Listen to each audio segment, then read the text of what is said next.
Hello, guys. We have a very special guest on the ATP Weekly today. It's Carlos, whom you might remember from a couple of Talking Tennis streams if you were paying attention last year in November. But I think it might be his first time on a show like this. So, hello, Carlos. How Um, you doing, Damian? should we My introduce pleasure, you, my friend. or should we introduce you, or are you just so big in the tennis world that the Ah, viewers know who you are already? I'm not big at all. I'm just another journeyman, just like you. We love the same stuff. So yeah, here I am. Yeah, it's my debut in at least in ATP Weekly. We've done a couple of shows, yeah, last year with John in Sevilla, reporting from Sevilla in during the Billie Jean King Cup finals. I think we did a preview of ATP finals, if my memory serves right, while we were there. So yeah, just here while I have time from Punto de Break, just as some already know. For those who don't, I'm also a tennis journalist. Hustling as you, as the people here in talking tennis, and yeah, working, writing, doing some stuff in YouTube as well for Punto de Break. But in the meantime, always happy to chat with you, Damian, and to be here and supporting talking tennis all the way. Thank you, Carlos. We appreciate it. And yeah, glad you're here. Of course, today is going to be like a pretty Wimbledon heavy episode, but we do have to talk about Eastbourne Mallorca first. Probably no challenger content in here, unfortunately, for the both of us. But I mean, there were some challenger storylines in We, Eastbourne we, Mallorca we'll at find least. a way to sneak something in, while we're Yeah, previewing I the think I think Wimbledon. so. With a couple of the players who went deep, we definitely can. And yeah, Yes. maybe let's just kick things off with the Eastbourne title, which of course went to Taylor Fritz. Third time he wins this event, and sometimes it did set him up. Like especially in 2022, it did set him up for a good run at Wimbledon. So it doesn't necessarily have to mean that's problem that a lot of players sort of get into on the men's side when they win the event just before a slam, then they do nothing in it. Taylor Fritz seemingly is, he's not gonna be falling into that seemingly, and yeah, he pretty much dominated that event, right? Yeah, I mean, was as clear as a victory as it gets, today in the final as well. I don't want to get too ahead of ourselves, but you look at the Wimbledon draw and you might feel that he has a legitimate chance to at least go to the semifinals and go deep. And a title just the week before is just a perfect uh, preparation for Wimbledon, considering the draw he has. Pretty good opportunity looming for him. And he dominated the entire week. I saw a little bit of his match against Jerry Shang. He was a little bit shaky from the ground, but then in the tiebreak, he found his serve, on grass with his serve +1. That's a big weapon for him. It's not, I mean, it's going to give him so many free points. So seems like he's firing in all cylinders now. Wimbledon is a big chance for him. Let's see maybe if the pressure gets to him. If not, he's in that section of the draw where he, with the, everything comes together, everything clicks. He has the chance to go really deep in Wimbledon.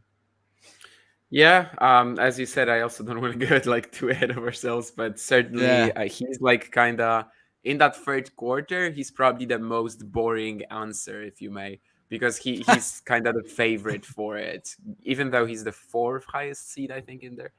But yeah, we'll be talking about that later, I suppose. As you said, very clean. There were some tie breaks at the beginning of the week, but certainly, other than that, he was like literally just dominating there, which I guess you would expect from him in Eastbourne.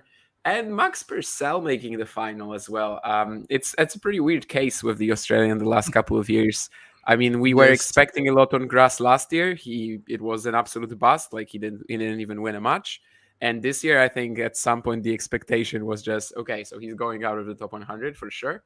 And he suddenly makes this final, which of course makes sense. I mean, it's a good game for the grass with the slices, with the big serve. Wasn't really able to threaten in the final. But I mean, yeah, sometimes great things come at very unexpected moments. And I think this was one of them for Max Purcell, given how his season was trending.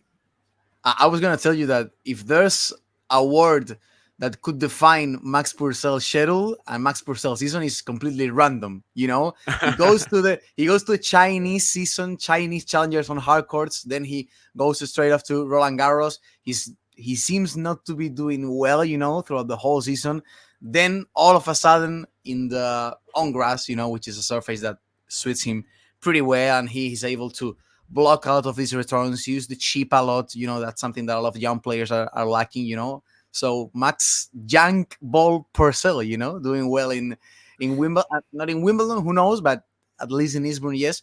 I really like to see players that are supposed to be doing well and supposed to be kind of a specialist on grass doing well. There are not so many specialists on grass nowadays, so to have one of these kind of specialists, I don't know if you could call him a specialist, but if there is a specialist on ATP Tour, it's probably between him and Manarino. So I'm happy to see him well. Let's see what the future holds in Wimbledon, but at least this final may as well save a little bit his season. It definitely has, yeah. I mean, 150 points, you need like 600 to be in the top 100. It's actually very likely he's going Yeah, to stick around now. Yeah. So, yeah, oh, well, 165 points now because they, of course, changed it this year rather than 150 now. But, I mean, marginal difference. Yeah, and we also had Billy Harris making the semis, which was also pretty unexpected. But I mean, he's had such a good grass swing so far. To me, he's actually like, he's not just a Wimbledon wildcard that usually you get these Brits who like they go into the main draw yeah. and people complain. But he's actually like a proper threat to win a match at least. Again, well, I guess later we probably won't be mentioning him that much. So I guess I can say that he is playing Jaume Munar, and that's definitely winnable. And yeah, he was a match away from the top 100, which is crazy. It's a great story. If anyone wants to read on Billy, there's a lot of articles out there, but there was this one, I don't remember which British newspaper, sorry, but basically there was this one which like kind of describes, his journey, the driving around Europe I think in a van, sleeping In in a a van, van. yeah, yeah. Yeah, so definitely something insane because He for a was while this parking guy in, was in motocross. McDonald's. He was Yeah. parking in McDonald's, to save the money during the nights. No, yeah. I mean, the question is, what's the ceiling on Billy Harris, Damian? What do you think? Like, how far can he get on the ATP rankings? That's a good question because he has proven he's legit in this grass season. But then outside of grass, outside of maybe medium fast level hardcourts, even though he has done pretty well as well in the slow hardcourts in challengers, but what's the ceiling on him? That's the question. That's the question. I still don't I know. mean, I'm a little bit unsure on it. if he doesn't get to the top 100 until October, I think he never will. That's Yeah, when he starts yeah, dropping all of these, like Malaga. There was this insane yes, run he was on last year. Malaga, Hamburg, a couple of other events in there. And yeah, I think in this case, and it's also similar. Well, Mayo is, of course, very young, so it's different, but it's similar in the sense that Mayo also played for the top 100 in Italy recently. And sometimes when you lose like a final or a big semi for that top 100, it's actually not that easy because, well, you were one match away, but you yeah. actually are pretty far if you're thinking, of points and stuff. So I don't know. Maybe he just needs to win around at Wimbledon here, make one more good challenger run, and he could get there. But like, it's not a Mm, given to me, is what I'm trying to no, say. And not. I think it was last year Hies Brouwer who also was in a similar spot in Rotterdam when he was Yes. playing Griekspoor. And if he won, he would have been in the top 100. And well, right now, of course, he's still not in there. And he actually wasn't that close, despite being one match away. But it was a ATP 500 quarter. Yeah. So yeah, I guess that's not really an answer to your question anyway. But yeah, No, I it's just it, decided to talk about this. I no. decided to I'm talk about something. Okay, yeah, sure. at one point we had to dive deeper into a challenger level player, or at least a challenger regular during the last months. I appreciate that, my friend. But yeah, who knows? I mean, probably the favorite against Munar in Wimbledon. We'll probably talk about and discuss it later. But maybe he wins around there. Maybe he does like I don't know, quarterfinal in an Atlanta level like ATP tournament.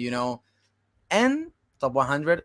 It's not that out of reach. It's not that far. Yeah, one round at Wimbledon already gets you some 34. Yeah. Well, I guess did they increase it? Is it still 35? I don't know, something around that anyway. So certainly, yeah, that might be massive as well. And Vukic was also in the semis, right? I mean, a bit less of a story, but he's also one of these guys who like was in a spot of border and was like maybe he's gonna go out of the top 100, maybe not, and I guess he's showing enough quality to stay in as well. So that's pretty nice for him. I don't know if we have much to talk about him though. Was there anything else in Eastbourne that was kind of worth mentioning? Maybe Fran Cerundolo losing again. He was the defending Defending champion, champ, lost yeah. against Giron. Yeah, tiebreakers. I mean, I feel like he has the game. He's like out of all the Argentinian crop, out of the current young Argentinian crop. I feel like he's the one more suited to hard courts, grass courts. Let's say Yeah. outside of clay courts.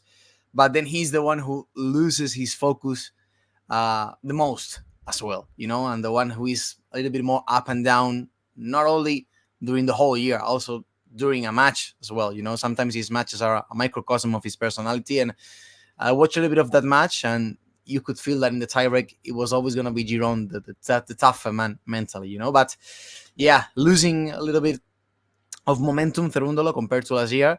Let's see how far he goes on Wimbledon, and I think Eastbourne is more than covered, my friend. Unless you want to add something else. Yeah, I think we're fine. Good you mentioned the defending champ. Indeed, of course, I agree with what you said about his hard grass game. Like it seems like it doesn't really matter like what surface he's playing Yeah, on. He's just so random in general, and yeah, in a way, I think losses like this also don't really bother me with Serundolo because I nah, of just know course. he's gonna have his tournaments. He's just gonna have his tournaments at some point.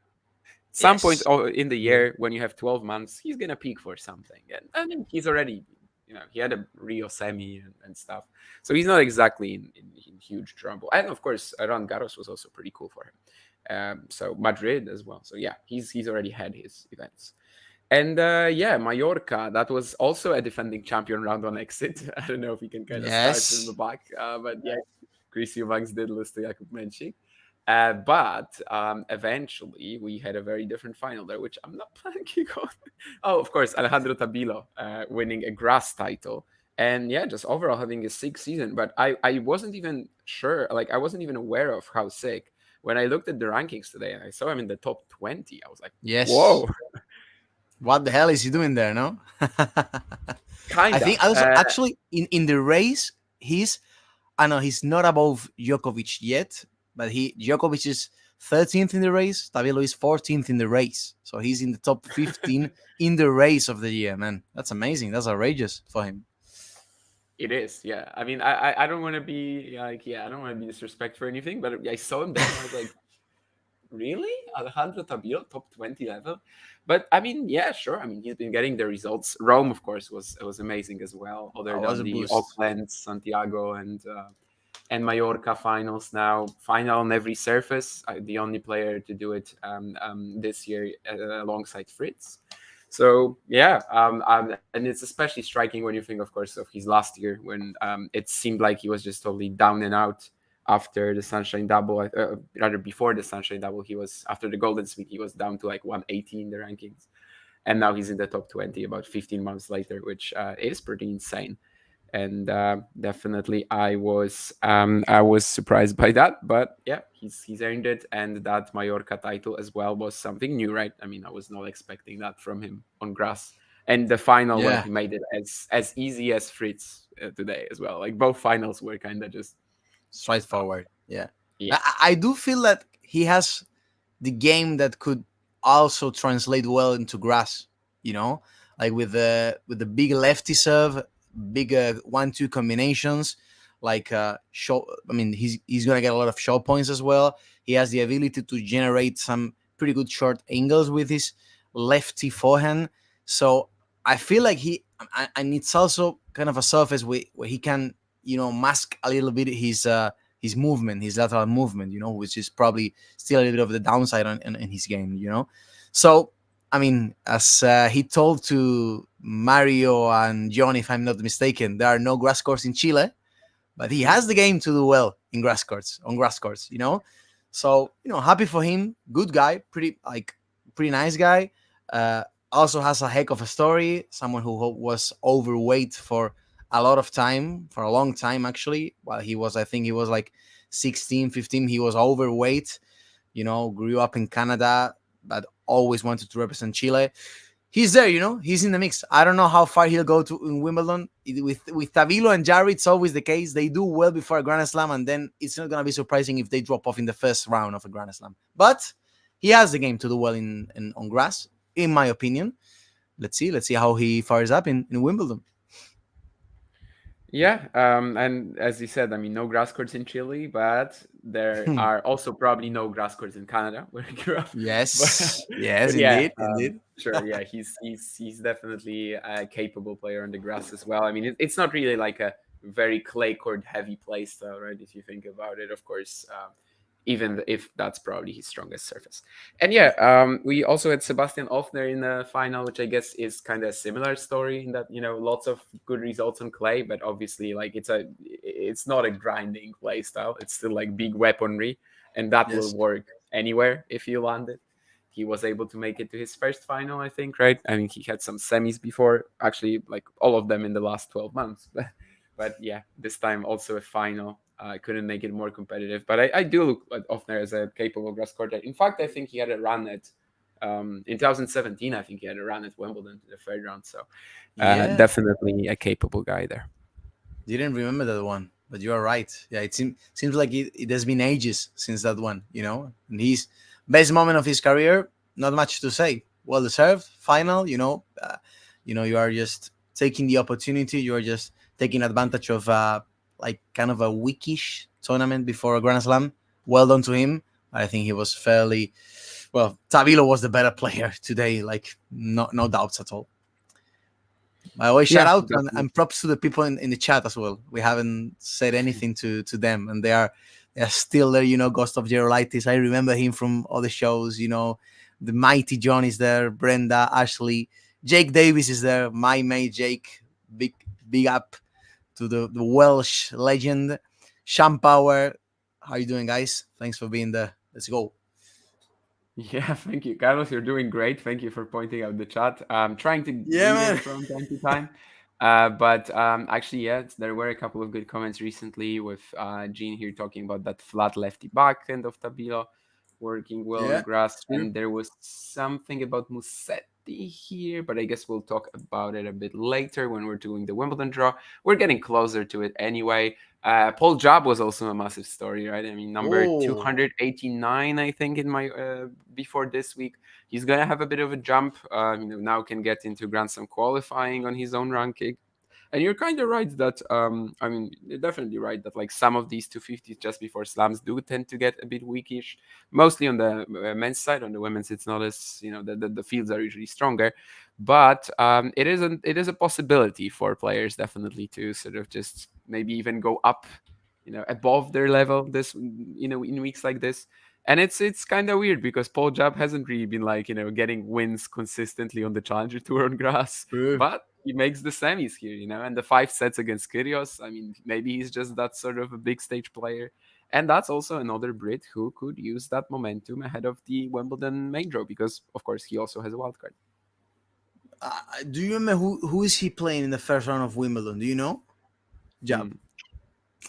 Yeah, no idea, right? We have to I check it don't out. remember now. I No don't worries. remember now. No worries. No It's worries. something winnable. I, I, I I, thought I'm I, I just thought I knew every matchup, I but I was didn't. just thinking about it because we mentioned Billy Harris. We have now Paul Jab. Like you feel that the British wildcards, they have kind of earned his spot this year, which is not always the case with Oh, Wimbledon. Thiago Seibovic. Thiago Tiger Seibovic. Cybers huge. Wow. I mean, he Yeah, can win it. He can win it. He can win the match. He has a legit chance. he's Yeah. the favorite by the bookies. He's a well. I'm Job not is the favorite surprised. by the bookies, Pro- which I don't know if it's yeah, right, but it's heavily based on that Mallorca run. I mean, probably if he had lost in the first round in Mallorca, he yeah. wouldn't be the bookie's favorite. Yeah, and Oh, Mallorca grass is definitely. nothing I like mean, he Wimbledon lost grass. to He lost to McDonald recently, like winning 3 games. I think that was his last match before Mallorca. So yeah, again, I totally agree. Like if no Mallorca, Sabre would a big favorite there. But yeah, we'll see if he can maintain it. I think that what did I want to say? Ah, yeah, and you mentioned the wild cards. Definitely, it feels like it. But it's a funny thing with Job, as just like before the wild cards were announced, we were looking at who can potentially get in, and Job was actually the Yeah, guys I was unsure if he's even gonna get that wild card. Like Job and Ferry were the ones where I was like, you can't go wrong true. with them. Like obviously they could get wild cards, but they haven't necessarily been like justifying it too much. I guess Ferry is a bit younger. Job coming back from an injury, so in a way, that also works for him in that sense. But yeah, eventually, because Wimbledon awarded all wildcards to Brits this year, then of course both Paul and Arthur made the cut. But it's kind of funny, yeah, that he was kind of one of these that I was unsure of. And of course, now after Mallorca, it just looks like, yeah, I mean, the best wildcard ever. But yeah, he should be getting wildcards for now to Wimbledon. Anyway, anything more in Mallorca? Well, probably it should be John, the one that should be telling stories from Mallorca because he was on site, you know. So, Indeed. but I mean, yeah, great tournament for Tabilo. Happy for Paul Jab. Also has, I mean, I feel like pretty everyone, you know, in that range of 230. I mean, top 300, top 400, they have like a hell of a story behind them. But Paul Jab also has a hell of a story. I had the chance to interview him like 2 years ago in Pozolanco, and he had a lot of like mental demons. You know, he battled through depression, through he went to a really dark place. He has never had the chance to get that sort of consistency. You know, playing either because of injuries, because of going back to that kind of same dark spot. So I'm happy. I'm happy anytime he does well. I don't know if he has the game to be a top 100 mainstay on tour, but you know, these kind of tournaments will probably give him the confidence that he has always lacked. You know, so happy for him in that sense. Yeah, good to hear that. Definitely, I do think that maybe some people are getting a little too, Yeah. just excited by this Mallorca run. There's a British friend of mine, and yes, the fact that he's British is very important in this story. Who yesterday was kind of talking to me like, well, whatever happens later on in the week, Job is clearly not even going to be playing challengers anymore. And I'm like, what? And he's going to be getting wildcards, and he's going to be doing well in North American hardcore events, either from qualifying or from wildcards. I'm like, ugh, I don't did he know really that. just like kind of just jump a whole level? Probably not. But yeah, it was a great run for Paul. Maybe he can use it at Wimbledon. Of course, yeah, that Kyrgios one is definitely a match that people remember, even though he lost it, and kind of just keep pointing to it, which, rightfully so. It was a very memorable affair. And yeah, you mentioned earlier Cerundo, the defending champion, losing in Eastbourne. I guess, yeah, Chris Eubanks just puts even more pressure on himself ahead of Wimbledon, and he might actually fall out of the top 100 and be around like 135. He also said recently, actually, did you make anything out of that? Like he said something about like not being willing to like just, yeah, I'm not gonna grind if I fall out. Really? Like he kind of suggested, well, either retirement or I don't know, something like that. Like yeah, it was a pretty disappointing quote, I guess. But he has that tennis channel job potentially. So Yes. I think probably said it because his future is well secured. You know, the bag is secure with Tennis Channel, I guess. But I don't feel like maybe he's just a little bit more comfortable in the Tennis Channel booth than going to, I don't know, Sarasota and Charlottesville. I guess that's that's the deal. I guess for Eubanks. yeah, He's well, not that young anymore, right? How old is he? Like 27. I don't know. That's a guess. he's 28 actually. Well, I 28. mean, he still has plenty of time, to I mean, not to give up that easily. Well, maybe Wimbledon will serve him right in that sense. His first match is against Quentin Hallis, so that's a Yeah, winnable match, for him. it's winnable, but I don't know if he's winning that. Yeah, true, Probably not true that that. easy either, right? I mean, Alisda's totally manhandled Zhukayev in the final qualies round, who obviously has a cannon serve as well, just like Chris. I don't know. Maybe that isn't that easy. Of course, Quentin Alice also made the third round last year. But yeah, let's just get to the big stuff, to Wimbledon. That's probably what most of you guys came here for. There was also a question about Thiago Seipa Fields, which, sorry for the pronunciation, but like, of course, that's one of the toughest ones. I always give people and myself a break with that name because like no one says it right. But The anyway, wor- the worst uh, the worst is Botic. That's the worst for me. uh, okay. I Van mean, de Sandhoop. Van de Sandhoop. That's it doesn't come naturally. It it doesn't come doesn't come natural. naturally. When I Yeah. learned about him, I definitely thought it was Van de Zandschulp and not Van de Zandschulp or whatever. But once Yeah. once you know, you can like pronounce it pretty okay, I think. Whereas Thiago is tough. But yeah, how is he on grass? I don't think he's played much, right? But like Eastbourne, he took Fritz to two tie breaks. Not bad. He won first round, I think. I remember against McCabe. Also, what is McCabe doing in an ATP draw? That's a good question, but He qualified. He qualified. Or did he? a little bit. Was he a lucky loser? No, he was a lucky loser, right? I think he was. Yeah, I was like a loser. Yeah, I mean, Cyborg's Beach and Grass, probably not much to see about, I guess. Uh, Probably not this thing, but who knows? Who knows? Who knows, my friend? Who knows? Alice Clearly against you another and one of these. Servot City. Huh? Servant City. Yeah. Yeah, clearly one of these. Clearly one of these clay games as well that translates to like faster conditions. So Yeah. yeah, I don't think he's got any grass issues, but he probably won't be like fully exceptional on it. All right, I will try to put on the draw now, and hopefully it will go nice. That was a bit of an unnecessary dig to McCabe, like what the hell Yeah, is I this see. I see McCabe it. Yeah, slang? You gotta add a little bit funny, you gotta spice things up, nothing against McCabe, seems like a pretty nice individual, but but it was a pretty legit question. I didn't expect to see him in an ATP draw this week. yeah. That's that. We can close the McCabe chapter and move on to Wimbledon. Yeah. Keane is Irish, and James McCabe has some Irish heritage. Might be well. There is Yeah. that story that he is considering to play for Ireland rather than Australia. I don't know if it's gonna come to fruition because it's been a while. But yeah, that's why he's probably not too happy about the James McCabe slander. Well, But he will be happy about Michael Agvey being in the final this week. ooh, true that. True that. And Are you I watching? actually Are you am watching the planning final? to do something stupid. I am planning to do something stupid, yes. And What that's you have to something take like a stupid is train? yes, that's something stupid is take a 5 a.m. train and go there. And it's No five way, bro. hours from here to Wrocław. No Yeah. way. Who is he playing against in the final? Pavel, well, now he's called Juszczak, but it used to be Chash. Chas. He's playing Yeah. Chas. Well, that's not a bad final, for a futures tournament, Well, right? I think it's fantastic. Like that's literally two of my favorite players. So I think I gotta go. Yeah. I remember from the group. Yeah. He's playing. He changed the name, Pavel Chas. Really? Yeah, he changed it to Juszczak this year. I hear it's from his wife. But Well, I'm sure this is the content that the people really expected from a Wimbledon preview. So.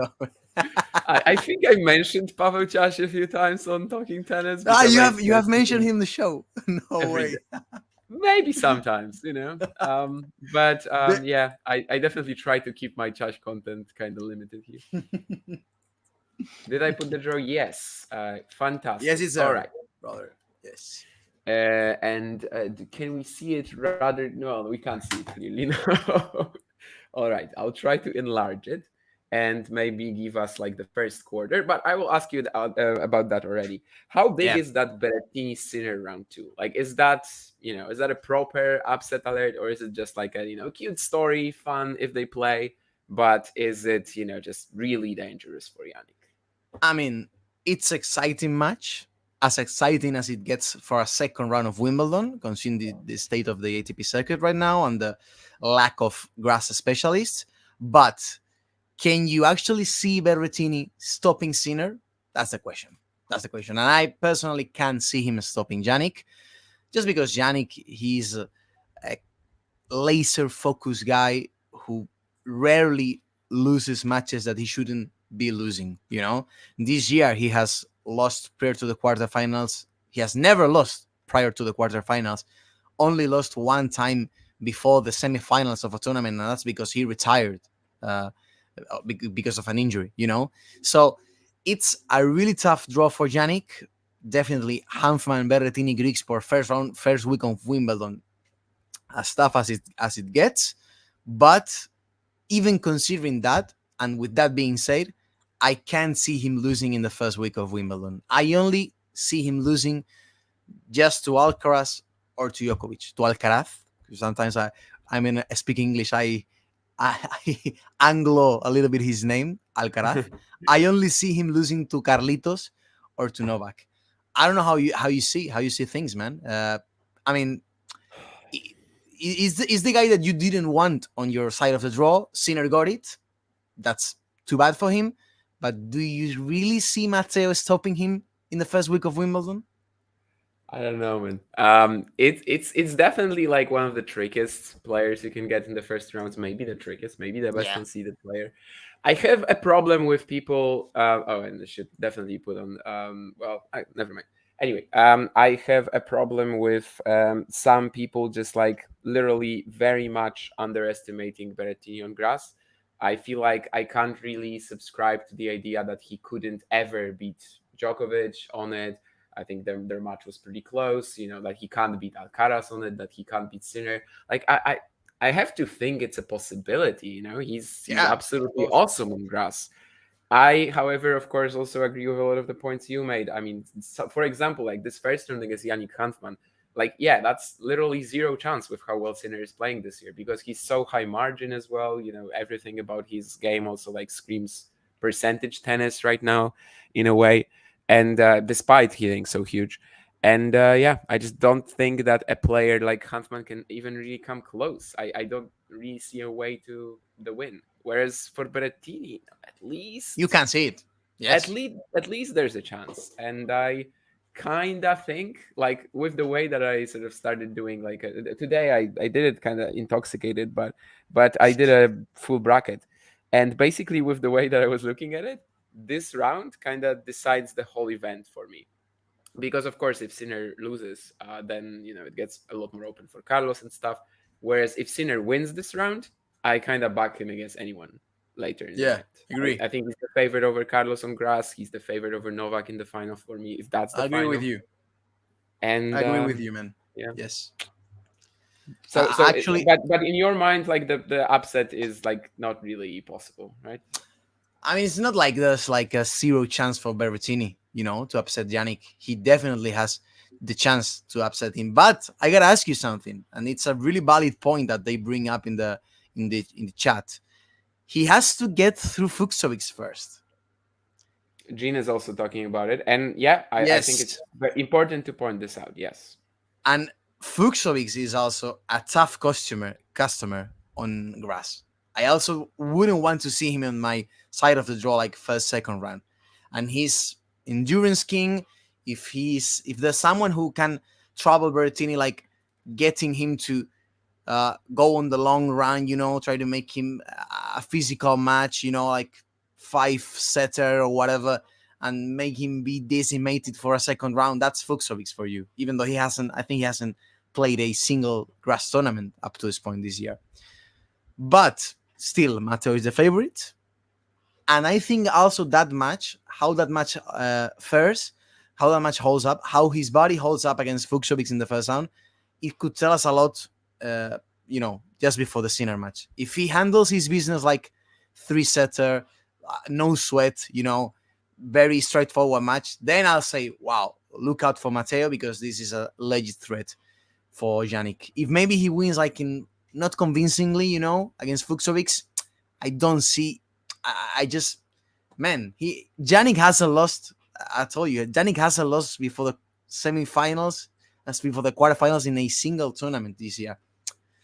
I mean, it's tough for me to see him beating Yannick, but who knows? Who knows? Still open. Where has he lost in the quarters?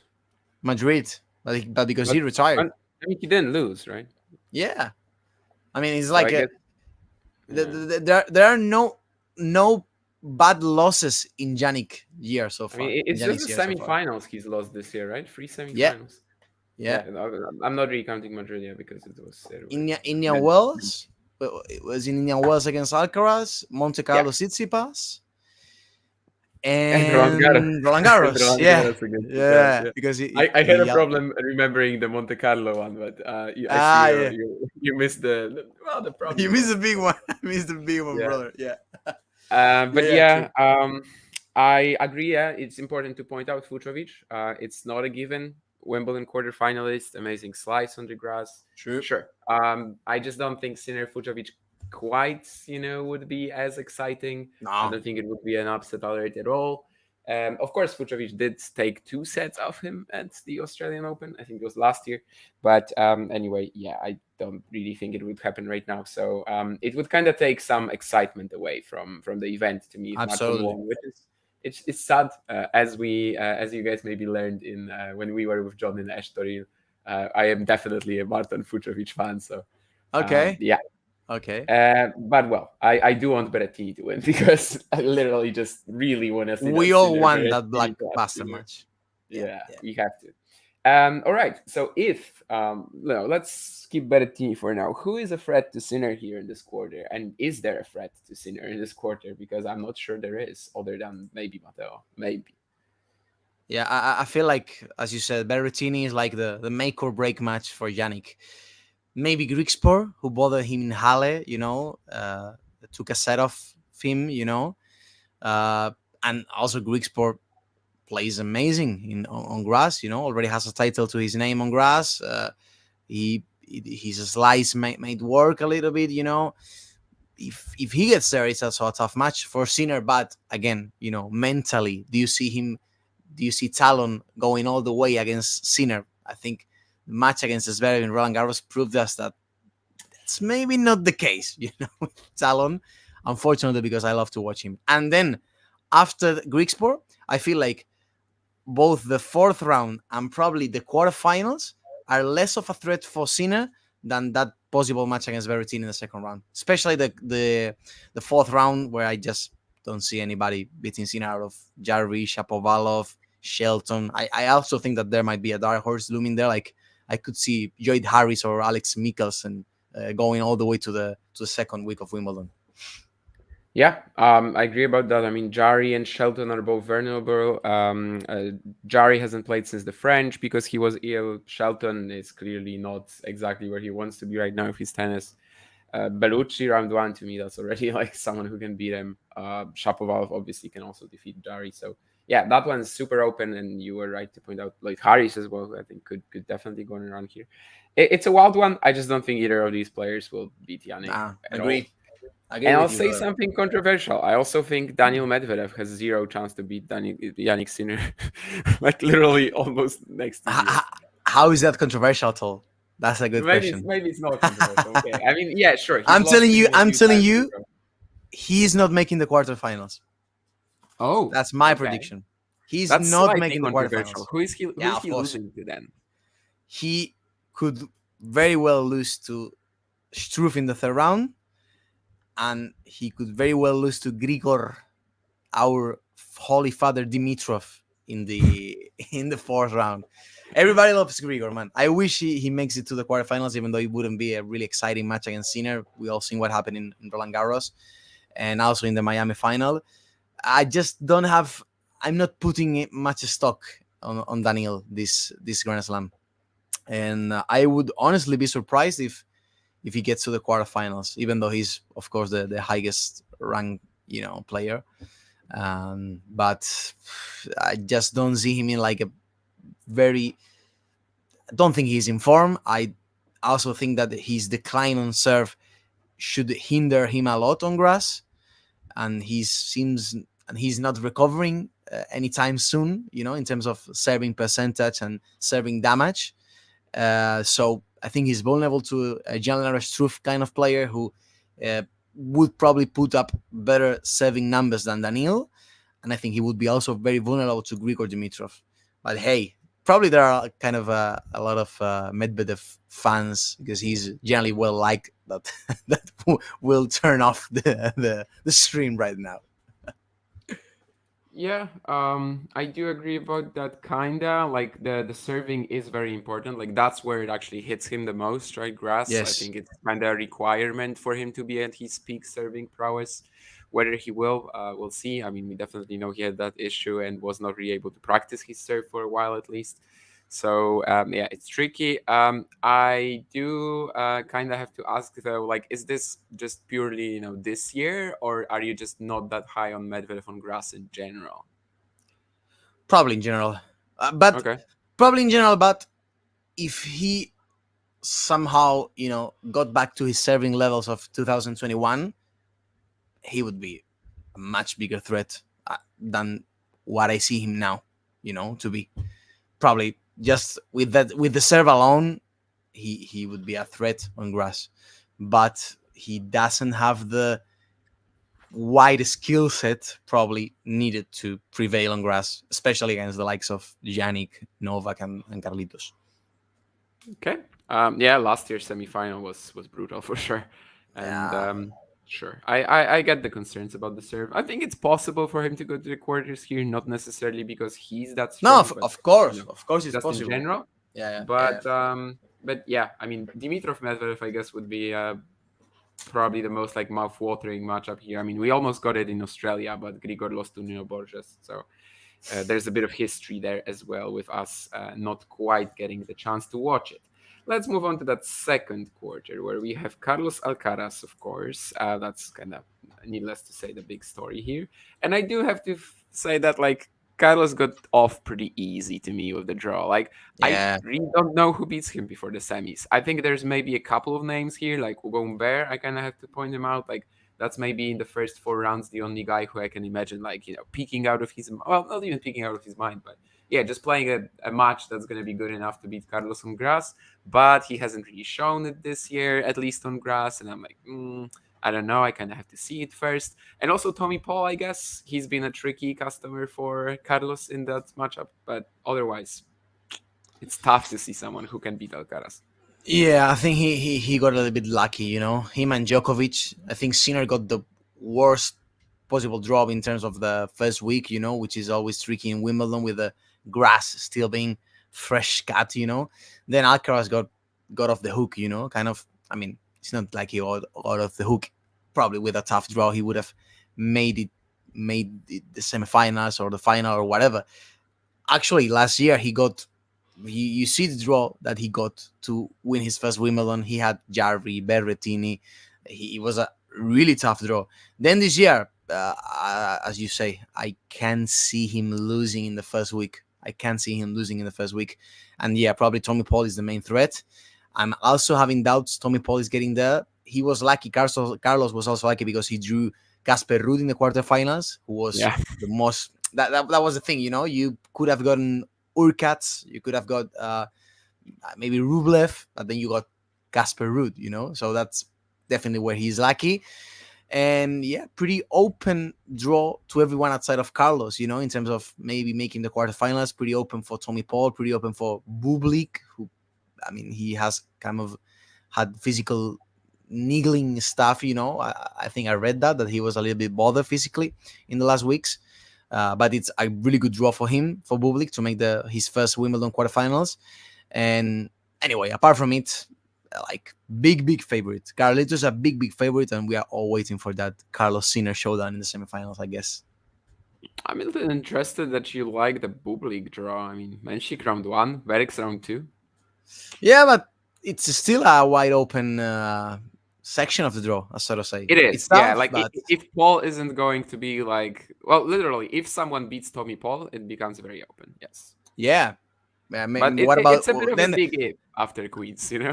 Yeah, but maybe that's a good job for our friend Otto Virtanen. I think it could be. Like I think Otto could beat Tommy, maybe Yes, Zizou as well, I think but so as well.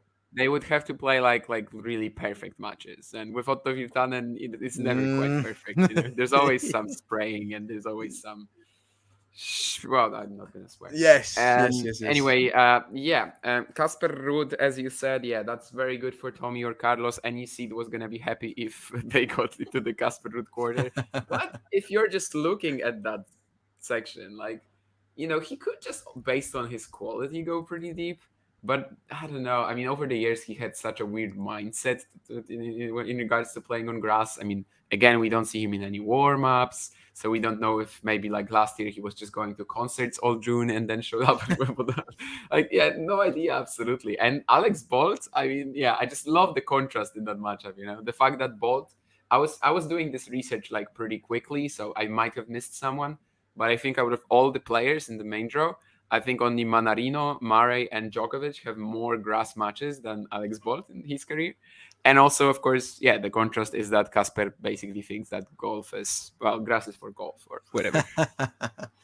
Probably one of the most like not lopsided, but w- the gap between these two in terms of liking and disliking grass. It's probably Yeah. the biggest gap in all of the first round matches, I guess, you know.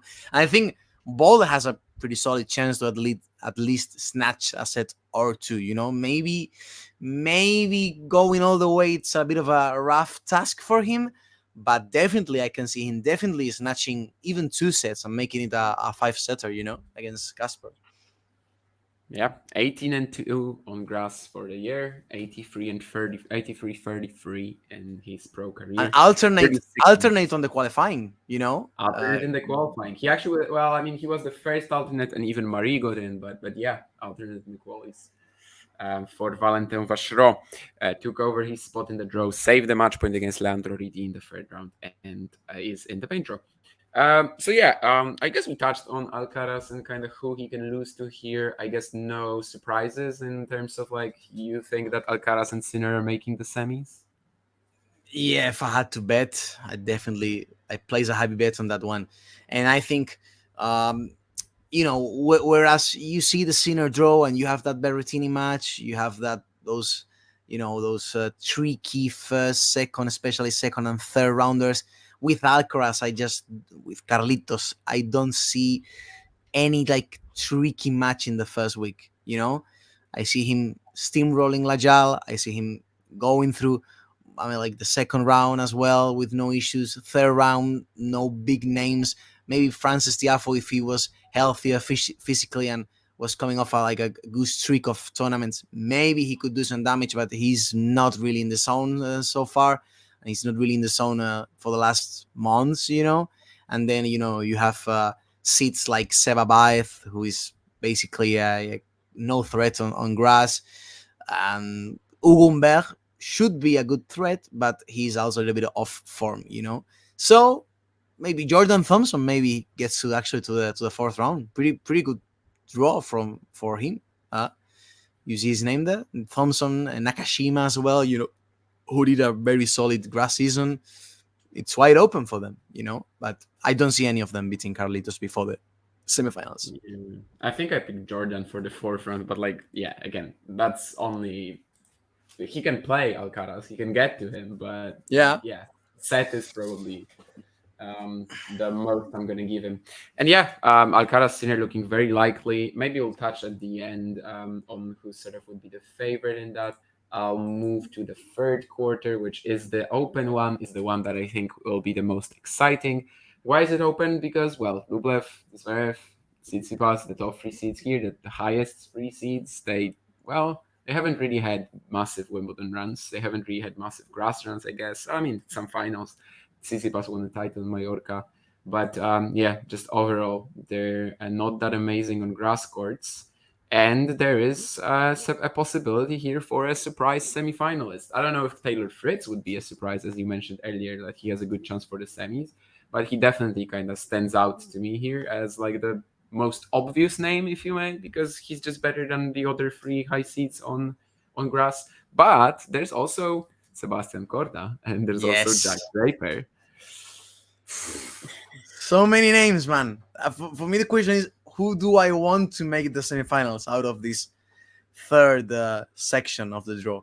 Who do I want? And for me, I want Sebastian Corda, or I want Jack Draper, or maybe Tavilo wouldn't be bad for me. You know, a little bit of Latin spice, Latin sauce to Wimbledon. But then either Corda or Draper, I would be more than happy to see them, you know, in the semifinals. But I think that's a little bit of a wishful thinking. I think the boring yet obvious answer would be Taylor Fritz. That's it. That good thing we could see a little bit more of Morgan Riddle during the tournament, but not enough convincing for me, you know. But great grass pedigree, seems to be in form. No grass specialists looming around in terms of, as you said, higher seats than him. Anything can happen. I also fancy Musetti's Okay. options. I also fancy him. I think, getting Rublev in the third round, it's either him or Casper Ruud, what he would have liked to be facing. And, you have Korda, but then you have Korda against Davidovich, which is a very, very nice first round. Davidovich beat Urkacz first round of Wimbledon 2 years ago. So The he Halle is able champion that to, year. The Halle yes, champion that yes, year. he's able to produce some good tennis on grass, and we'll remember also that classic against Rune last year. If it Yeah. weren't for his mental demons, he would have also gotten that scalp. So pretty open, man. Pretty open. Pretty open. If I'm betting with my heart, I want either Korda or Draper. If I'm betting with my head, I probably pick Taylor Fritz. What about you? I think I picked Jack. Kind of feels like You you you pick this Jack? is his moment type of deal. I Okay. think he's the Okay. favorite over Zverev if they play in the third round. That's kind of what I'm basing this on. And yeah, I don't mind Taylor Fritz making the semis, and it's definitely would be a big story for him and in general. But yeah, he kind of has taken over for these high seats for me here. In that, yeah, it probably should be Fritz, but I kind of want to see something different because it feels like in a lot of these, well, essentially we have three main favorites for Wimbledon, and they are all pretty strong. So this quarter is kind of where I'm expecting some fireworks, and to me, Yeah. fireworks would be. Well, I mean, of course, Constant Lestienne making the semifinal would be fireworks, but like realistic fireworks would be Korda or Draper. That's kind of where I'm headed with this. I think Korda over Tsitsipas on grass. That's a very good upset chance. Yeah, Rublev, I just don't really rate on grass either. Musetti, sure, I think he's improved a ton, but still, it's not like he's gonna be winning Wimbledon on grass or something like that. Or yeah, I think he's done remarkable progress on grass, sure, but it has a cap on it to me. And Yeah. yeah, Korda beating Tsitsipas, that's something that I would probably go for if they play. Same with Draper over Zverev, so that's kind of where I was headed. And then I just figured, well, Draper Fritz would be the tough round for sure. And also one thing that I had to say, yeah, Davidovich Fokina. Yeah, that's so tricky. That's like the only part of Korda's draw that I really don't like. And it might end up just being a first round exit for him again, which would be pretty hilarious because it's like the second year in a row where everyone is picking him at Wimbledon. Well, okay, At this year least not he's every, not picking. At least but he's not picking himself this year. yeah, he's not gonna make that mistake. He's never gonna say a Yes. thing like this again. That he's one of the favorites now. He's never gonna say it. Usually, Vesely is Yeah. not around. I mean, he was trying to Ah. get to that draw, but well, Yiri, yes, the mighty Yiri. I have to say something about Jack Draper. I am hmm also really high on Draper. I love his game. I love the progress that he's made and his more aggressive mindset now. He seems to be playing, much more. Or he's molding to be the player that he should be, I guess, with that fire of, that big bomb of a serve. But have we seen his fitness tested over a 2 week, 5 set event? Not yet. And that for me is a big question mark in terms of Draper's expectation for this tournament because I see him making that upset, which wouldn't be that big of an upset for me in terms of beating Zverev. But do I foresee that he might go all the way and get to the semifinals? 2 week event, 5 set matches that he might have to face around, on his way to the semifinals. Still, it's a big of a question mark. It's a big question mark for me. So, I wanna. I don't wanna get too hyped up on Draper. You know what I mean. hmm I would love to because I also really like him and he's a fantastic guy, really humble guy as well. Considering his background, that's not easy. But with Korda and him, you also gotta expect the worst as well at some point. We'll see. Maybe we'll get like a Rublev out of sorts, semifinalist.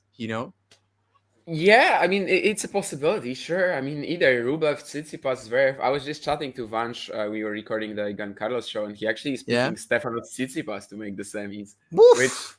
he was like Woof. trying to. And this was hilarious. And John would just laugh his ass off during the first 15 minutes of the show because Vansh just, when we were backstage, he told me, okay, so this time I'm going bolder. And then he's going Sinner, Medvedev, Alcaraz, Paul. And I'm sitting Nah. there and I'm just thinking, Vansh, just stop That's it, not please. bold You were at all. supposed to be bold. And then he says, okay, but listen to this. Stefanos Tsitsipas to the semis. And I was like, yeah, okay. Well, You bought me that's on this. bold. Yes, sure. It, That's it, bold. it doesn't seem bold, but it is kind of bold. And Steph did play some amazing tennis last year at Wimbledon. But yeah, what I was trying to say, and I don't remember even now what I was gonna say. Oh yeah, Draper. Yeah, I find it a little frustrating that we have to like keep mentioning this, but we absolutely do. Like fitness is always going to be a concern until we get that event that you mentioned, which where Yeah. like for 2 weeks he's perfectly fine playing very long matches. I don't know if seven, but five maybe. I guess he played four at the U.S. Open and was still okay physically, but yeah, that was kind of the most we got. And yeah, just in general, in terms of him, I'm basing this on the idea that grass is just a little less physical, and he should be fine. But yeah, I True. can totally see the possibility of him going five with Zverev, then five with Fritz, and let's say he wins both matches, and maybe for the quarters, it's just not going to be enough. And then Sebastian Korda goes to the semis, of course. I've been hyping up Sebastian Korda the entire grass swing. Ghosty hates it. Ghosty thinks Sebastian Korda is extremely overrated, and Wow. yeah, I, basically that's kind of it. you know what, man? I think I've told this like for the last 2 years. If Sebastian Korda is winning a Grand Slam during his career, it's Wimbledon. It's the only Grand Slam I can somehow see him winning. You know, so Sure. so I think I'm on your side on this one. You know, Sebastian Korda bandwagon, I'm there, my friend. You know that. But kind of like with that Sinner Berrettini round, I'm also looking at Korda Davidovich Fokina as a match where Yeah, if yeah, he yeah, gets yeah. through that, yes, I'm gonna be very confident You about know him. that Davidovich is not making a good season at all. I You know, know I know. but Davidovich is also a really unpredictable guy, and I think in Spain we kind of love him for that reason and hate him for that very same reason as well. You know, it's a bit of a love and hate relationship with him, but he may as well win that match. Actually, one of the matches to see in the first round, like one of the matches to look at for sure. First round, Gora Davidovich, probably first or second on the list for me. Yeah, I agree. I was tempted to also say Australia when you said that Korda slam thing, but Nah. yeah, then I just figured. I mean, the other players are kind of too strong, but yeah, Wimbledon Yeah. could somehow happen. I mean, in the same way that I don't know, France Rundolo can win Roland Garros. Like it's probably not going to happen, but like it's a remote possibility. The field isn't as strong on grass. Sometimes it opens up. I don't think Sebastian Korda is winning this event though. No, But this yeah, event I no. mean, I could see him going deep, sure, absolutely. And yeah, I guess we'll move on to the Djokovic quarter. Well, it's tricky with Novak, right? It's tricky because we don't really know all that much about his form. I know there's been some practices that people were able to watch, and they're saying they've been played at a nice intensity. I honestly haven't really been delving into practices, to be honest. Would rather watch tennis, well, actual matches, I guess. But yeah, I think that given the sort of draw that Novak got and sort of how it really helps him get into the event, especially in the first 3 rounds, I really started believing that Novak will go deep. I'm not sure how deep. I kind of picked him to get upset by a certain somebody, but I know who you're yeah, thinking about. I know it. who am I I thinking know about? it. Your countryman. I did actually, yeah. Their match last year was really close, but I mean that's not really based on the knee or anything. It's just that Novak hasn't had one good event this year, and I kind of want to see it again first. But yeah, anyway, I do think that he's going to be going deep. Like a quarter seems pretty much unavoidable to me. Like he should make the quarters at least, even with no where's preparation, let's say, and pretty short after the surgery. Quarters is doable for Novak for sure. And if there's someone who is beating him in that side of the draw, I think it's Urkats as well. Yeah. And maybe an informed, highly motivated Holger Rune might, also hold a chance. His matches have always been close. Rune against Novak, they have always been pretty nice battles, but it's always Djokovic who gets there in the end. Not at At least first, but recently. yeah, No, the yeah, last yeah, few yeah. matches, like yeah, at Yeah. the beginning they had great battles that Rune won, but the last few matches, yeah, Yes, yes, that's what I meant. Yes. So the best thing for Djokovic is just the first week is absolute a match made in heaven. A week made in heaven. In that case, uh, yeah. pff, how how better can it get for Novak? I don't think it can get any better. Although I would be very interested in see a Djokovic Fernley second round match. Watch out for that one, guys. Jacob Fernley. He has I would he, like he to has those watch like Morokanias against Djokovic. I kind of feel like that could be pretty close. bro. I think Fernley that would make for a more interesting match. Props to Friendly is more of a Morocanias. wild card for sure, and not in the sense that he has a wild card, even though of course he has a wild card here. But I mean, most of us only really watched him in one event. If you don't Yes, follow college tennis, you literally probably only saw Jacob Fernley in one event. So we like have zero idea if this is his real level, what he showed in Nottingham. So that's true. that would That's be true. interesting in a way. Morocanias, I can see your doubt. I mean, against Nah, Fritz in Munich, he like barely won games. But I don't know. I just love him in the qualies. yeah. I mean, it's kind of amazing that he got through the qualifying on grass. Probably it's probably like the second or third time he has played on grass in his entire life. Probably Morocanias. Doesn't look Alejandro like it. Moro. Doesn't look Yeah, like it. yeah, it's crazy. But great hard worker, grinder, an absolute grinder, an absolute beast. Physically, he's a beast. And pretty nice guy. So I would be happy for his achievements, even though I think it will be a less interesting match than if Jacob Fernley was there. Anyway, first week made in heaven for Djokovic. I think he's gonna get all the rhythm he wants, all the match practice he wants, without, I think he's getting he's unscathed. He's finishing that first week unscathed. And then we go to the second week where Holger Rune, I think it's a legit threat, so to say. And then Urkats is like, I think he's the one that may be stopping Djokovic. If I see someone stopping him before the final, it's Urkats. Bigger chance than any of the players that might face Djokovic in the semifinals. Uh, he has to get through Demon first. That's right. Well, that's a point well brought up by Jean. Sorry, Jean. But still, I feel like he's the favorite in that matchup against Demon, at least on grass. He's the guy that could stop Djokovic, I think. And then also, well, very nice matchups. You have Fields a streaker, even though streaker is coming off like a long layoff. You have Luca Pui there, with Aliasim. He also has a really good chance to at least make the third round. Some pretty good names, some names we like, but then I think it all comes to that probably Djokovic Urkats quarterfinal and who gets the best of that match. I'll give you another bold Vange prediction. He Ooh, picked Felix Auger-Aliassime to beat Alex de Minaur and then to beat Hubert Hurkacz. wow. That's he went ball in the second part of the draw, definitely. I Yeah, mean, I don't know. Something happened, I don't know. something clicked. Yeah. Yeah. I'd be ecstatic if he did it, but He oof. started doing the bracket and I don't know, lightning struck him in the middle. I don't know. I But mean, yeah, back to I back. mean, I think he's gonna have problems even to handle Kokinakis in the first round. Yeah, I'm not So I'm not too high on Felix right now either. I think it's possible for him to get to the third round, sure. But like the last time he really played like decent tennis for his standards was probably Basel. I don't tell me Madrid. That was like kind of a very fortunate run, let's say that. And yeah, I yeah, don't know, just beating these two guys back to back. But it's very true, yes, that we should also be talking about Alex de Minaur. And I'm not really sure that Hurkacz will get through him. I think for both Alex and Hubert, like definitely the expectation is to make the forefront here, even if they have some like reasonably dangerous contenders around.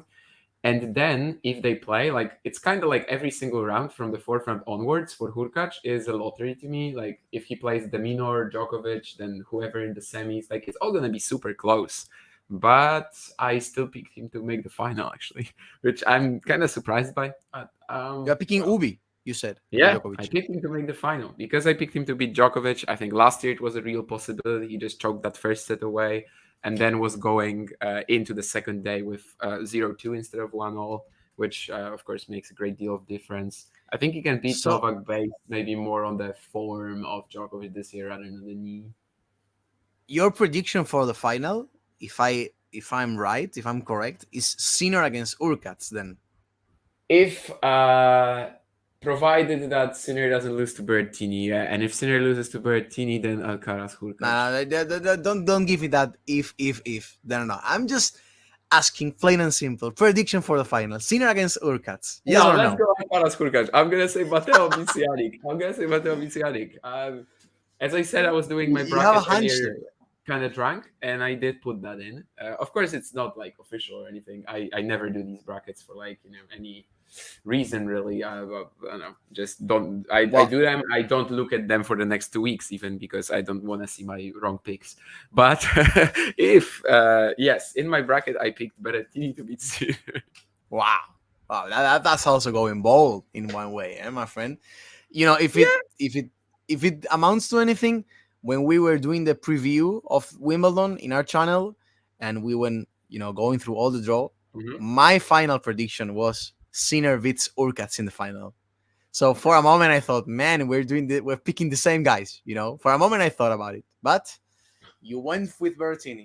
No, we'll see you. I'll see you there, my friend. I'll see you there. No worries. I'm laughing about this. So Brenda was asking why does Hubi play so many tie breaks, and Jesus there with like a very straight and well, Yeah, yeah. I yeah. mean, not said really. Sure, and yeah, even later he even says plain and simple, and yeah, you Sometimes you explained gotta you gotta tell the truth. There's no way to sugarcoat it. I it. guess. Yeah, I mean, and yeah, the winner of Djokovic quarter I think is very possible as well. I have to say Sinner against Alcaraz. It's like a Uh-huh. coin toss for me, and I definitely can see Alcaraz beating Sinner. It's just probably, I would say, the two biggest favorites to win this title, and they like the fair thing would have been to see them in different sides of the draw, in opposite sides of the draw as well. But there's one thing in the Sinner Alcaraz rivalry dynamics is that no man in that rivalry wins 3 matches in a row. It's Okay. always 2 matches won by whoever, then the streak gets broken. And it's Alcaraz who has won now 2 matches in a row and has done it like in amazing fashion and amazing style. Roland Garros was like a true test of mental, I don't know, like mentally, he's a mental giant. We can say that Alcaraz is a mental giant, even though some people might not consider him that way. I do consider him that way. I think he's mentally best of the best in the on tour.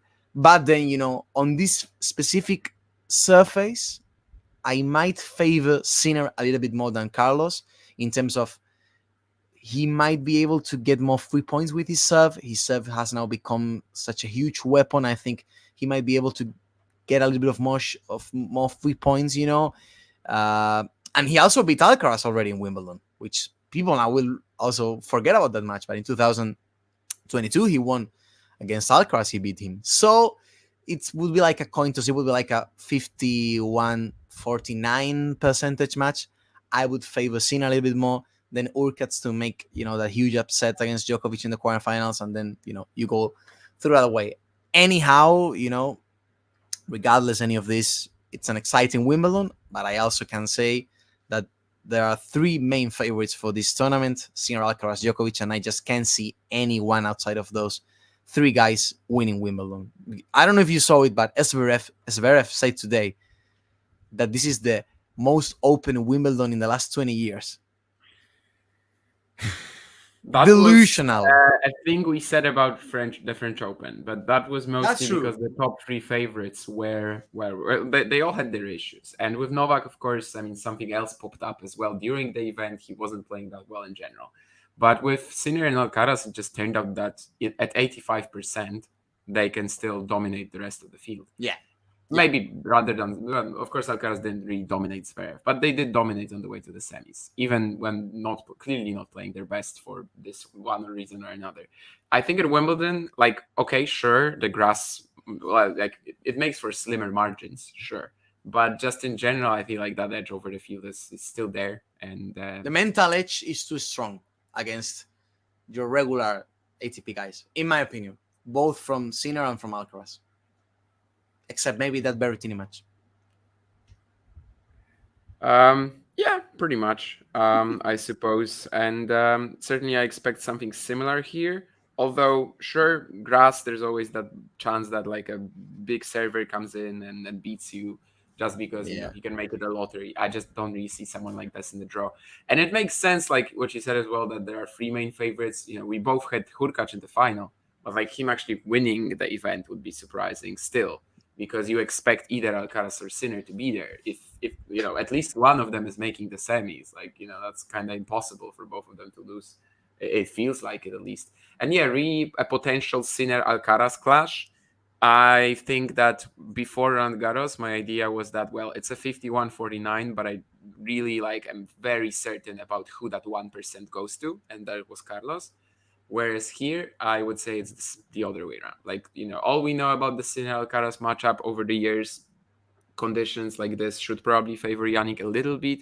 Sure, it's still a natural surface. There's a lot of variety that can be sort of implemented. I don't know if Carlos will have time for it. Definitely, it cannot be the same game plan as at Roland Garros. He's not going to moonball him to death here. But basically, yeah, I feel like that 1% this time in my mind would be to Yannick, which is why I said earlier that that Sinner Berrettini match kind of decides the event for me.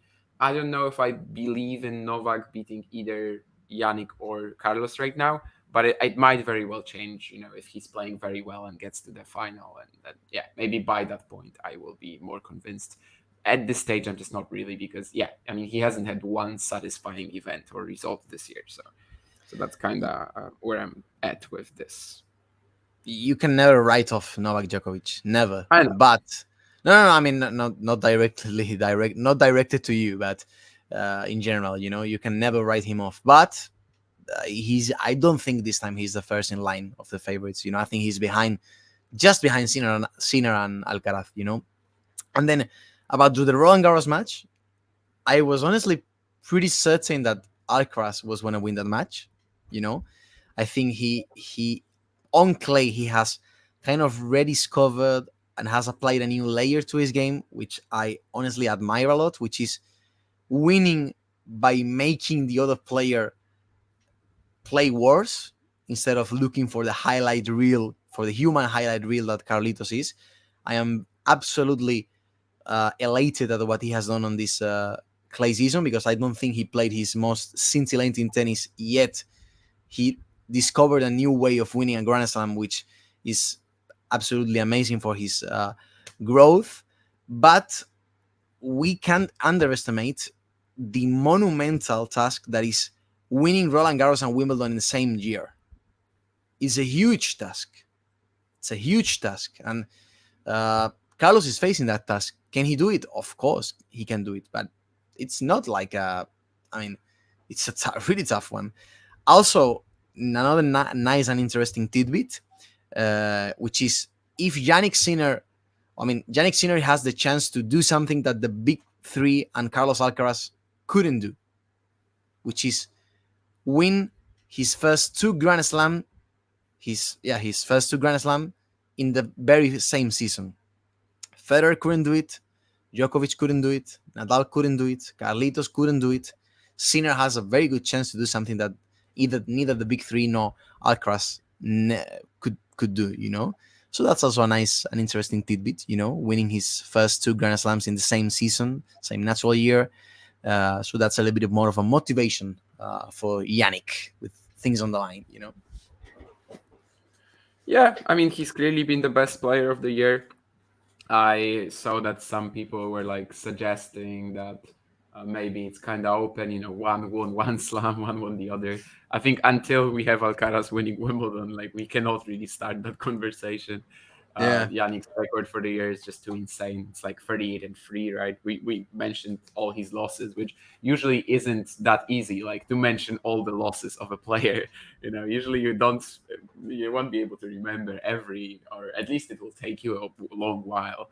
Whereas, yeah, with Yannick, we can literally do it in 5 seconds because it's only been three. And yeah, I mean, obviously that deserves a lot of credit, and I do think that he would be a slight favorite over Carlos in the semis. But certainly, I would love to see it. I mean, I'm kind of dreaming about a Grand Slam final between them, but if semi is okay too, of course. Roland Garros, despite maybe having some weird quality in it, and the second set especially, still was quite a show, especially when it got much better in sets 4 and 5. So yeah, hopefully it's going to be another one. Any, I mean, we already mentioned, but any other like dark horse or just a player you want to watch, maybe, kind of unexpected or, yeah, just a good story to follow? Plenty of good stories to follow. I think there's also 30 players in total this year that are playing Wimbledon and that were at one point in college. That's also a pretty nice, interesting tidbit. 30 30? players, I think. Wow, 30, that's yes. incredible. That's amazing. That's Yeah. an unbelievable stat, for college lovers, And Finally is a good story. I'm hoping he gets Djokovic second round. Also Carlitos against Layal. Pretty nice to see Mark Layal in the big spot, under the the lights. And Puig, I would love Luca Puig to make it to a third round, even though if it would be at the cost of Felix losing early. I also love Felix, so that will be a bit of a shame. But I would love for Puig to have a pretty nice and solid runs, just before he calls it a career. And yeah, what else? What else can we say, man? I'm just really looking forward to spend the whole fortnight just thinking and breathing tennis. That's it. Hopefully, we get a nice Sinner Alcaraz as well in the semifinals, which is always a match that gets people into tennis. Also will make for a pretty nice Netflix show for Carlitos with the year he's having. So that's good. And I don't know what else, man. I mean, pretty interesting week. I mean, as long as Brasso gives us time to follow Wimbledon, we will be following it for sure. Yeah. I knew that Ghosty would like this one from you. He's always kind of bullish on me for saying something about collegians at some point. I mean, I didn't even like, I don't remember. I think it was like some individual example. But anyway, never mind. I obviously do not have a problem with the college system, and in fact, it's quite fantastic that we have 30 players out of 128. It's like almost a quarter of the draw let making me their let me way to look it the up. touring. Let me look it up because I think I can recover it. Well, Yeah, maybe it if, would if, take me if some we time, but we could literally go through the draw as well. well, yeah, but that would I be mean, that would be a yeah, huge thing, had fun. Yeah, maybe that's a little bit too much. Harry is a college player for sure. We don't count Alex Mickelson, right? I'm not really gonna go through all the draw, but it's still Yeah, fun. yeah. Ben Shelton, definitely. Charles Broom is also a Charles college player. Broom, right? I would have forgotten him probably. Yeah. Yeah, Charles Broom, man. And what else do we have? Kovacevic, no? Kovacevic. Kovacevic, yeah. Um, Bukic, of course. Bukic, true. Bukic. Nakashima went to Nakashima. college? Yeah, he did, Yeah, no? he was there, I think, for some moment, right? He was like for a moment, but I don't Yeah. know if he counts. Brooksby definitely never played, and Nakashima. No, Brooksby played college. I I think mean, he played for he was Baylor. there, but he never played because he was I injured never. for the entire year. Ah, true. But True, he true, true still that. got True that. some. He got True that. something out of it, Honors. right? So, Yeah, bro. I've just seen a photo shoot of him with the Baylor T-shirt. And it's true, man. He never rocked it. True, true, true, true, true. yeah, he never played a match. Yeah. But yeah, I mean, I guess I'm on like 6 or 7. I must be forgetting some guys, but McDonald, Marcos maybe 30 Giron, is possible. Right? Maybe 30 is Paul possible. Jav. There are a lot actually. Kopfer, Dominic Kupfer, Kepfer, let's say. yeah, sure. Tulane or With whatever it was. Tulane, yeah, yeah. What else do we have? Começania? Walton, No, not Começania. Serundolo is who I was thinking. Cerundolo, yes, even for a brief Uh, moment, yeah. yeah, like a year or Um, two. Walton, yeah, Paul. Rinderknech went to college, I think. Yeah, yeah. At Texas A&M, Hijikata as well. Jicata for sure. Yes, Borges, of Norrie, of course. course. TCU, both Yeah, Norrie and Fairley rocking TCU. What else do we have there? all the You start Brits go counting. there. Yeah, All the yeah. Brits go there. Pennington Jones, Alistair Gray, True. for some reason. Alastar There Gray. was also a question a year ago, well, like a year ago now by now, but Ghosty was asking about Cobol on grass, which I guess there's not much to talk about, right? I mean, He's clearly still learning the ropes. He Yeah. might beat Hijikata, but he might even beat Tabilo. To be honest, I mean, I don't think it would be a massive shock. But yeah, just based on his Eastbourne performances, I don't think he's beating Fritz. Yeah, that would be a little bit of a reach, I guess. Yeah, I think. plenty of interesting first rounders, plenty of interesting name to look out for. Uh, yeah, man. Looking forward to it. I don't know if the people is looking forward to it, man. That's he rates Kovali highly. Ghost of Geralite is our friend. The Yeah. face of On, at least All On. right. Yeah, I forgot about that. Yeah. Roger signed him for. I guess he saw something. We still don't have Fonseca in Fourth the. player. Yeah. Yeah, we still don't have Fonseca in the main draws of Grand Slams, so might as well have Koboli and Shelton rocking the on boat, And Świątek, if we're also Of the course, PWTA. of Yeah. course. But this was Four strictly players, ATP. I guess now. Kobori Yeah, is kind of like a little. I guess it's he a has the different looks. choice, definitely. He has the It's looks, kind of bro. more left field, but that's okay. Like they're expanding, right? They're expanding. Yeah. It was kind of fun when it was just like Świątek, Shelton, and Fonseca. Like it kind of was a similar line in a way to me. But anyway, Koboli, definitely nice for him also to be in that brand. That's actually pretty interesting that I'm talking about clothing now. That's like the second time it's happened in my life. The first time was about Lala Sportswear, of course, as that's the only tennis Lala. clothing brand, yeah, Yes. that I With respect. Oh man, they are something to behold, a sight to behold, those outfits. Rocked by Ariel Absolutely. Bejar and Marquitos Trungeliti. Oof. I have a pretty nice anecdote with Trungeliti in Bratislava, bro. I'll tell you about like soon, He after he lost the match to Jerome Kim, I bumped into him on the way back to the hotel. So you can imagine how was he feeling, Of course I didn't ask him Yeah, for an yeah. interview. He had a brief chat. That was the one, yeah. He had a brief chat with another player and he was like, I want to kill myself right now. Bro, I want to kill myself right now. I want to commit suicide, man. How can I have lost?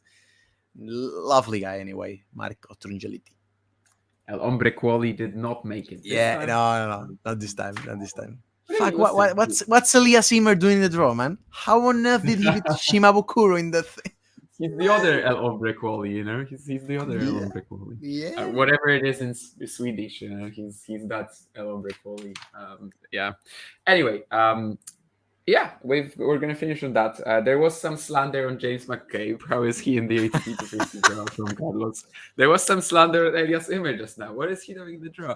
And well, that's Carlos for you. But I hope you guys enjoyed it. And I hope they definitely did. I Yeah, hope they did. I definitely sure did. as well did. Ghosty is asking you if you're going to Wimbledon this year. Well, considering I'm right now sitting at my home, just as you can see, my room, my setup, I think it's a little bit late to get the tickets to Wimbledon, So, we'll be streaming all the matches in Punto de Break. You know that, Ghost. You know that, my friend. All the matches. All the matches. Not all the matches.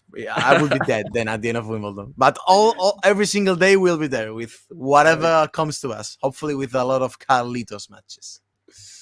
We will be here for every day as well. So hopefully it's not. That's good. It's a friendly rivalry. It's a friendly rivalry. Oh, come on, man. I love watching you thrive, mate. I always encourage people to subscribe to Talking Tennis, and it's not even a rivalry. I think we are friends. That's a good thing about it.